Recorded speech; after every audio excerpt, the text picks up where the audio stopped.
Jusqu'au milieu du XIXe siècle, le monde des paysans landais reste structuré par un système agro-pastoral fondé sur l'exploitation de la lande qui occupe 95% de l'espace disponible. Ainsi, ce sol pauvre et acide doit, pour produire des céréales, être constamment et massivement enrichi d'engrais. Ce sont, pour l'essentiel, les troupeaux de moutons qui apportent la fumure nécessaire à cette culture intensive. Ainsi, dans un tel système, les 4000 kg de pain produits pendant un an pour nourrir une famille de 8 à 10 personnes nécessitent 4 hectares de terre agricole qu'enrichit 60 tonnes de fumure que peut donner l'élevage de 100 moutons sur une superficie de 100 hectares de landes.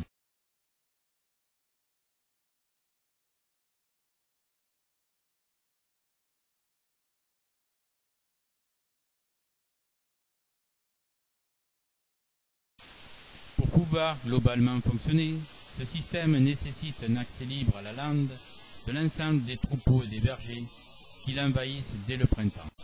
Jusqu'à la fin de la première partie du XIXe siècle, les communes qui possèdent la quasi-totalité de la lande garantiront cet accès public.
Dans ce monde paysan clos où les céréales constituent l'essentiel de la nourriture, le meunier qui transforme les grains en farine occupe une position centrale.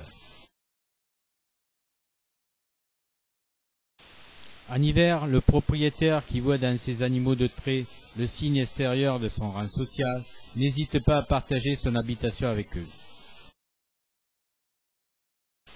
Le cochon représente la source principale de consommation de viande du paysan landais. Ainsi, chaque foyer élève et engraisse celui-ci dans un petit enclos appelé le courteil.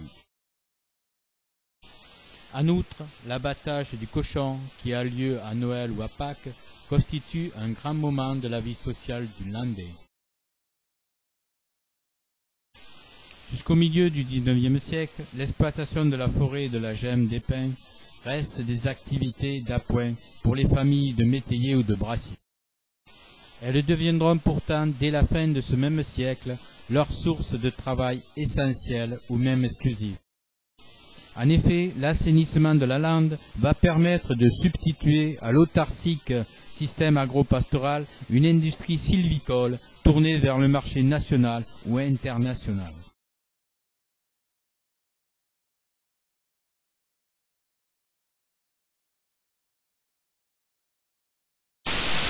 Du temps du système agro-pastoral, l'Aïral peut se définir comme un îlot de peuplement et de boisement installé sur une zone drainée au milieu de la lande marécageuse et désertique.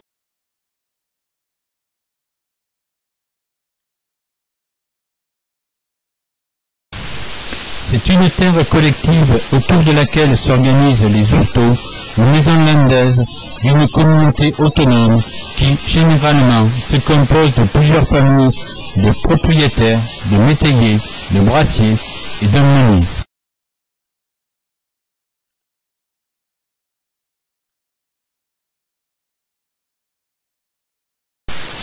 De multiples dépendances agricoles ainsi que des installations indispensables à la vie communautaire, telles un puits, y sont également implantés.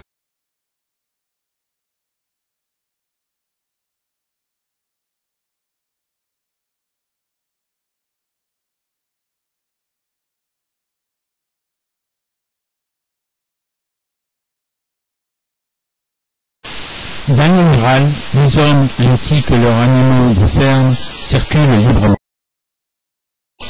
En effet, dans cet espace, seuls sont en principe clôturés les jardins, parfois attenant aux maisons, ou les champs que l'on cultive à sa périphérie.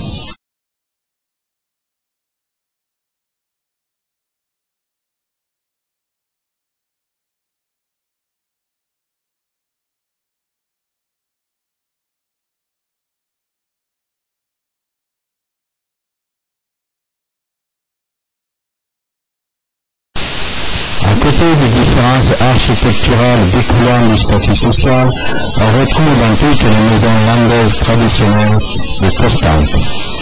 C'est le colombage ou charpente autoportante dont les poutres les plus longues sont en bois de chêne qui assurent la solidité des constructions. C'est aussi le remplissage du torchis, simple mélange de paille et d'argile tenu par les asparins qui constituent le mur.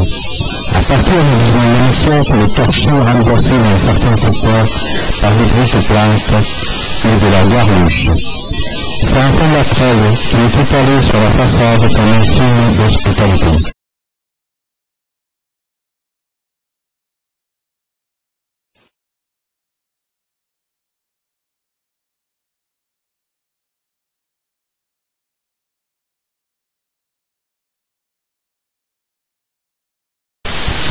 La maison landaise de maître et de propriétaire se caractérise d'abord par son auvent, qui est ainsi installé à l'échelle.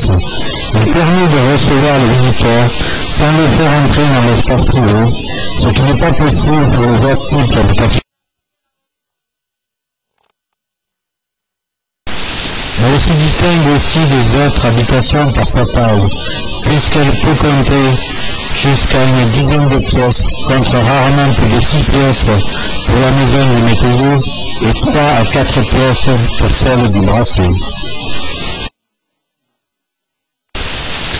En effet, le propriétaire est au sommet de la hiérarchie sociale. Toutefois, il existe une différence très importante entre un petit propriétaire exploitant qui s'oblige parfois à travailler pour un autre propriétaire afin de faire vivre sa famille, et certains propriétaires non exploitants qui vivent en ville ou au bourg, dans une opulence variable mais certaine. L'exploitation de terre étant laissée alors à un ou de multiples métayers.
Nous voyons ici le côté et l'arrière de la maison.